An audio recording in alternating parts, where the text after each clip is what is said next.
Hello, അപ്പോൾ എല്ലാവർക്കും സുഖമാണെന്ന് വിചാരിക്കുന്നു. ഇന്നും ഞാനൊരു വ്ളോഗായിട്ടാണ് വന്നിട്ടുള്ളത്. ഇതിൽ ചില റെസിപ്പീസ് കാണിക്കുന്നുണ്ട് കേട്ടോ. അപ്പോൾ ഇന്ന് ക്യാരറ്റ് പോളയാണ് ഉണ്ടാക്കാൻ വിചാരിക്കുന്നത്. നല്ല സിമ്പിളായിട്ട് ഉണ്ടാക്കാൻ പറ്റുന്ന ഒരു പോളയാണ് കേട്ടോ. അതിന് വേണ്ടിയിട്ട് ക്യാരറ്റ് പുഴുങ്ങാൻ വേണ്ടി വെച്ചിട്ടാണ് ഞാൻ എടുത്തിട്ടുള്ളത്. 3 വലിയ ക്യാരറ്റാണ് കേട്ടോ എടുത്തിട്ടുള്ളത്. അപ്പോൾ അതിൽ കുറച്ച് വെള്ളം ഒഴിച്ചിട്ട് കുക്കറിൽ വേവിക്കാൻ വെക്കുകയാണ്. അപ്പോൾ 3 വിസിലാണ് കേട്ടോ വരുന്നത്. 3 വിസിൽ വന്ന ശേഷം ഇത് ഓഫ് ചെയ്യുക. അപ്പോൾ ക്യാരറ്റ് വേകുമ്പോഴേക്ക് പൊട്ടറ്റോ കൊണ്ടുള്ളൊരു ബജ്ജിക്ക് വേണ്ടിയിട്ട് ഇതൊന്ന് സ്ലൈസ് ചെയ്യാണ്. അപ്പോൾ നമ്മൾ സ്ലൈസ് ചെയ്തിട്ട് മുക്കി പൊരിച്ചെടുക്കുന്നൊരു ബജ്ജിയില്ല, അതാണ് കേട്ടോ ഉണ്ടാക്കുന്നത്. അപ്പോൾ അതിന് വേണ്ടിയിട്ട് ഇങ്ങനെ ആക്കാണ്.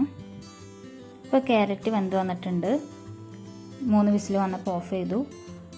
ഇനി നമുക്കിതൊന്ന് ബ്ലെൻഡ് ചെയ്തെടുക്കണം. എല്ലാ ഇൻഗ്രീഡിയൻസും ഇടണം. ആദ്യം ഈ ക്യാരറ്റ് ഇട്ടിട്ടൊന്ന് ബ്ലെൻഡ് ചെയ്തെടുക്കുക. ഞാൻ അരിച്ചെടുത്തിട്ടുണ്ട്. വെള്ളമൊക്കെ മാറ്റി മിക്സിയിൽ ഇട്ട് കൊടുക്കുകയാണ്. ഇപ്പോൾ ക്യാരറ്റ് ബ്ലെൻഡ് ചെയ്തെടുത്തിട്ടുണ്ട്.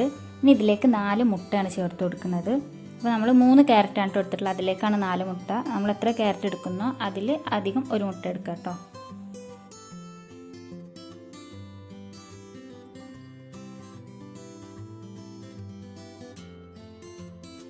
ഇനി ഇതിലേക്ക് ഒരു 5 ടീസ്പൂൺ പഞ്ചസാര ഇട്ട് കൊടുക്കുന്നുണ്ട്. പിന്നെ 2 ടീസ്പൂൺ പാൽപ്പൊടിയും ചേർത്ത് കൊടുത്തിട്ടുണ്ട്. ഇനി ഇതിലേക്ക് 2 ഏലക്കായ ഇട്ട് കൊടുക്കുകയാണ്. പിന്നെ ആവശ്യത്തിന് ഉപ്പും കൂടി ഇട്ടിട്ട് ഇതെല്ലാം കൂടി ഒന്ന് നന്നായിട്ട് അടിച്ചെടുക്കുക. തീരെ വെള്ളം ചേർക്കുന്നില്ല കേട്ടോ. ഇതൊക്കെ നന്നായിട്ടൊന്ന് ബ്ലെൻഡ് ചെയ്തെടുക്കുക. അപ്പോൾ ഞാൻ പോള ഉണ്ടാക്കാൻ വേണ്ടിയിട്ട് ഈ ഒരു പാനിലാണ് കേട്ടോ ഉണ്ടാക്കുന്നത്. അപ്പോൾ ആദ്യം താഴെ കട്ടിയുള്ളൊരു ഫ്രൈ പാൻ വെക്കുന്നുണ്ട്. അതൊന്ന് പ്രീ ഹീറ്റ് ചെയ്യാണ്. പിന്നെ ഈ പാനിലാണ് കേട്ടോ ഈ ബാറ്റർ ഒഴിച്ച ശേഷമാണ് മറ്റേ ഫ്രൈ പാനിൻ്റെ മേലെ വെച്ച് കൊടുക്കുന്നത്. അപ്പോൾ അതിന് വേണ്ടിയിട്ട് ഞാൻ 1 ടീസ്പൂൺ നെയ്യ് ഒഴിച്ചിട്ടുണ്ട്. ഇനി ഇതെല്ലാ സൈഡിലോട്ടൊന്ന് ആക്കി കൊടുക്കുക. എന്നിട്ട് നമ്മൾ അരച്ച് വെച്ച ബാറ്റർ ഒഴിച്ചു കൊടുക്കുക. ഇനി ഇതൊന്ന് ടാപ്പ് ചെയ്ത് കൊടുക്കുക, ബബിൾസ് ഒന്നും ഇല്ലാതിരിക്കാൻ വേണ്ടിയിട്ട്. എന്നിട്ടിത് 10 മിനിറ്റ് ലോ ഫ്ലെയിമിൽ വെക്കുക കേട്ടോ. പിന്നെ ഇത് ക്ലോസ് ചെയ്തിട്ട് ഒരു 2 മിനിറ്റ് കഴിഞ്ഞ ശേഷം ഞാനിത് തുറക്കുകയാണ്. എന്നിട്ട് അതിൻ്റെ മേലെ കുറച്ച് ഈത്തപ്പഴം അങ്ങനെ ചെറുതാക്കി ഒന്ന് ഗാർണിഷ് ചെയ്യാൻ വേണ്ടിയിട്ട് മേലെ ഇട്ട് കൊടുക്കുക കേട്ടോ. അപ്പോൾ ആദ്യം തന്നെ ഇട്ടാൽ താഴ്ന്നു പോവും. അതുകൊണ്ടാണ് ഞാനിങ്ങനെ ഇട്ട് കൊടുക്കുന്നത്. നിങ്ങൾക്ക് വേണം ഇട്ടാൽ മതി കേട്ടോ. പിന്നെ ഓരോ സ്റ്റോവിൻ്റെയും പിന്നെ അതുപോലെ തന്നെ നമ്മളെ പാത്രത്തിൻ്റെ ഒക്കെ ചൂട് കാരണം കുക്കിംഗ് ടൈം വ്യത്യാസം ഉണ്ടാവും കേട്ടോ. എനിക്ക് 10 മിനിറ്റാണ് ആയത്. അപ്പോൾ നിങ്ങളത് എങ്ങനെയാണെന്ന് നോക്കുക. അപ്പോൾ പോള റെഡി ആകുമ്പോൾക്ക് ഞാൻ ബജിക്കുള്ള ബാറ്റർ റെഡിയാക്കുകയാണ്. അതിന് വേണ്ടിയിട്ട് 1 കപ്പ് കടലപ്പൊടിയും 1/2 കപ്പ് മൈദപ്പൊടി എടുത്തിട്ടുണ്ട്. ഇനി അതിലേക്ക് 1/2 ടീസ്പൂൺ മുളക് പൊടിയും 1/4 ടീസ്പൂൺ മഞ്ഞൾപ്പൊടിയും ഇട്ട് കൊടുക്കുക. പിന്നെ ആവശ്യത്തിന് ഉപ്പും വെള്ളം ഒഴിച്ചു കൊടുക്കുക. കുറച്ച് വെള്ളമാണ് കേട്ടോ, 1 കപ്പ് വെള്ളമാണ് ഒഴിക്കുന്നത്. കുറച്ചൊരു തിക്കായ ബാറ്ററാണ്.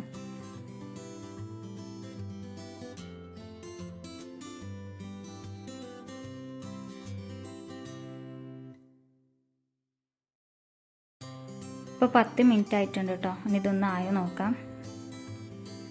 അപ്പോൾ ആദ്യം ഞാനൊന്ന് കുത്തി നോക്കാം കേട്ടോ. സെൻറ്ററിലൊക്കെ ഒന്ന് കുത്തി വെക്കുന്നുണ്ട്, ഇതിൽ വെന്തിട്ടുണ്ടോ നോക്കാൻ.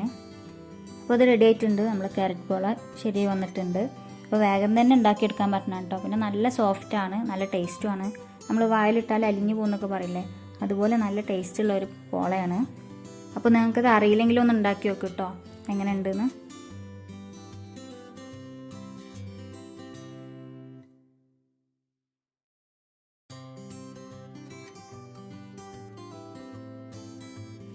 ഇനി പൊട്ടറ്റോ ബജി ഫ്രൈ ചെയ്തെടുക്കുകയാണ്.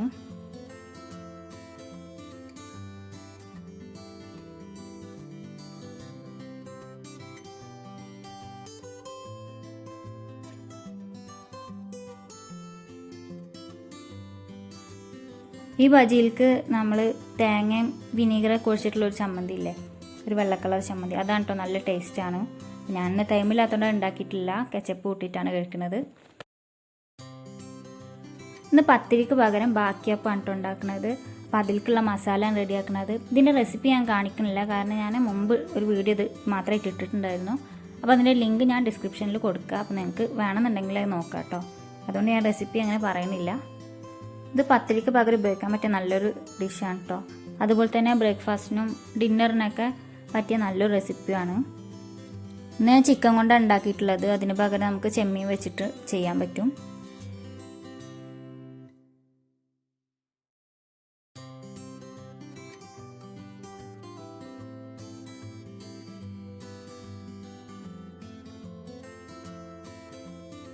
അപ്പോൾ ഇതൊക്കെയാണ് ഞങ്ങൾ ഇന്നത്തെ നോമ്പ് തുറ വിശേഷങ്ങൾ. നിങ്ങൾക്ക് വീഡിയോ ഇഷ്ടമായിട്ടുണ്ടാകും വിചാരിക്കുന്നു. അപ്പോൾ നിങ്ങൾ ഇതിലെ റെസിപ്പീസൊക്കെ ഒന്ന് ട്രൈ ചെയ്ത് നോക്കാം കേട്ടോ. നല്ല സിമ്പിളായിട്ടുള്ളതാണ് എല്ലാം. അപ്പോൾ നിങ്ങൾക്ക് വീഡിയോ ഇഷ്ടമായിട്ടുണ്ടെങ്കിൽ ലൈക്ക് ചെയ്യുക, ഷെയർ ചെയ്യുക, പിന്നെ കമൻറ്റ് ചെയ്യുക. പിന്നെ ഇതുവരെ ജോയിൻ ചെയ്തിട്ടില്ലെങ്കിൽ സബ്സ്ക്രൈബും ചെയ്യുക. അപ്പോൾ അടുത്ത വീഡിയോ ആയിട്ട് കാണാം.